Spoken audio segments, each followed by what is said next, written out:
Halo semua, salam sejahtera Malaysia. Setelah beberapa hari ataupun beberapa waktu, keputusan muda untuk menarik sokongan daripada Kerajaan Perpaduan ataupun daripada Pakatan Harapan, akhirnya banyak gesaan yang diterima oleh Presiden muda sendiri, Syed Saddiq Syed Abdul Rahman, untuk meletakkan jawatan sebagai ahli Parlimen Muar. Bahkan adun muda sendiri pun ataupun wakil rakyat tunggal muda diberi pilihan untuk menyertai amanah ataupun mengosongkan kerusi. Nah, saudara-saudara, setelah gesaan ini diterima oleh muda, khususnya Syed Saddiq yang telah mengesahkan bahawa tidak lagi menyokong Kerajaan Perpaduan disebabkan prinsip sudah berlanggar. Akhirnya, tuan-tuan dan puan, satu artikel dari sinarharian.com. PH Muar tuntut Syed Saddiq kosongkan kerusi Parlimen Muar. Ada beberapa pendapat yang saya lihat di dalam media. Ada yang kata kemenangan untuk Pakatan Harapan, kemenangan untuk kerusi ahli Parlimen Muar yang disandang oleh Syed Saddiq hari ini adalah ihsan daripada Pakatan Harapan. Jadi ada juga kata kalau beliau yakin, Syed Saddiq yakin akan menang, kenapa beliau masih ragu-ragu untuk melepaskan kerusi itu? Nah, saudara-saudara, artikel ini, PH Muar menggesa Syed Saddiq Syed Abdul Rahman mengosongkan kerusi Parlimen Muar agar mandat dapat diserahkan semula kepada rakyat bagi membolehkan pilihan raya kecil diadakan. Setiausaha PH Muar, Abdullah Sahid berkata, Presiden Parti Ikatan Demokratik Malaysia Muda perlu buat demikian dan bertanding atas kapasiti muda sendiri, tidak seperti PRU 15 yang dibantu PH. Syed Saddiq tidak perlu ragu-ragu mengosongkan kerusi Muar. Sekiranya yakin boleh memenangi semula kerusi ini atas kapasiti muda, ayuh kita serahkan semula pada rakyat Muar untuk memilih pemimpin tempatan yang benar-benar membawa aspirasi pengundi Muar yang menyokong Datuk Seri Anwar Ibrahim selaku Perdana Menteri dan berganding bahu dalam Kerajaan Perpaduan untuk perubahan Malaysia ke arah yang lebih baik, katanya ketika sidang akbar di Galeri Seni Muar di sini pada Khamis. Pada Ahad, muda memaklumkan akan bertindak sebagai pembangkang kuasa ketiga sekaligus menarik sokongan terhadap Kerajaan Perpaduan. Syed Saddiq menjelaskan pemberitahuan mengenai perkara itu telah diserahkan kepada Speaker Dewan Rakyat Tan Sri Johari Abdul menerusi surat yang diutuskan pada Ahad.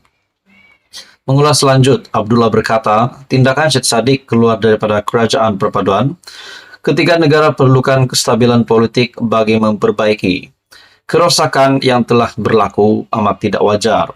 Dakwanya mudah sanggup mengambil jalan seperti pihak pembangkang yang berpolitik dan menggugat kestabilan negara demi kepentingan pribadi menurut artikel ini. Satu artikel dari sinarharian.com, PH Muar tuntut Syed Saddiq kosongkan kerusi Parlimen Muar. Halo semua, salam sejahtera Malaysia. Selamat datang ke channel Fels Lifestyle. Saudara-saudara, masih hangat tentang keputusan DNAA Timbalan Perdana Menteri ataupun Presiden UMNO Ahmad Zahid Hamidi. Perkara ini masih lagi berpanjangan dan masih lagi menjadi isu ataupun masih dipertikaikan khususnya daripada kepimpinan politik dan juga pembangkang. Nah, saudara-saudara, ramai juga yang menantikan apa kenyataan dari Perdana Menteri Datuk Seri Anwar Ibrahim. Nah, saudara-saudara, tuan-tuan dan puan-puan yang amat dihormati sekalian, satu artikel dari biharian.com noktakan isu DNAA di Dewan Rakyat. Gesa Wakil Rakyat PKR kepada Perdana Menteri. Sudah pasti ramai yang pasti menantikan apa respon dari Perdana Menteri Datuk Seri Anwar Ibrahim berkaitan dengan isu DNAA Ahmad Zahid Hamidi. Adakah beliau mempunyai kaitan dengan keputusan DNAA Ahmad Zahid Hamidi ataupun tidak.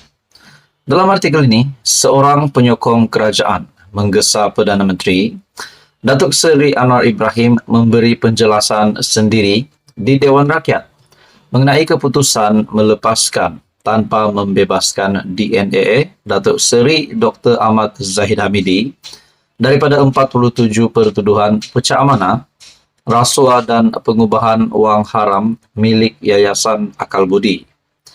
Gesaan itu dibuat ahli Parlimen Pasir Gudang, Hassan Abdul Karim, yang menyifatkan langkah itu penting bagi membolehkan ahli Parlimen Pembangkang mendapat penjelasan sebenar.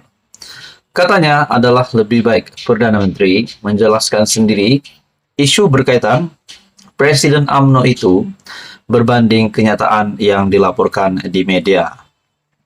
Apa yang dilaporkan dalam akhbar media massa itu adalah dengar cakap. Namun saya percaya apa yang beliau cakap kerana ia perbualan antara sahabat dalam parti, perbualan antara pemimpin dengan ahli parti.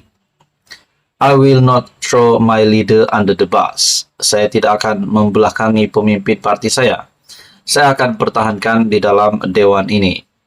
Namun untuk berlaku adil supaya sahabat di blok pembangkang jelas perkara ini, kami hendak dengar sendiri dari Perdana Menteri supaya isu DNAA dinoktah di dewan ini, katanya. Hassan yang juga bekas pengurusi Majlis Pimpinan PKR Johor berkata, beliau kurang berpuas hati dan mahu Peguam Negara memikul tanggungjawab dalam isu berkenaan.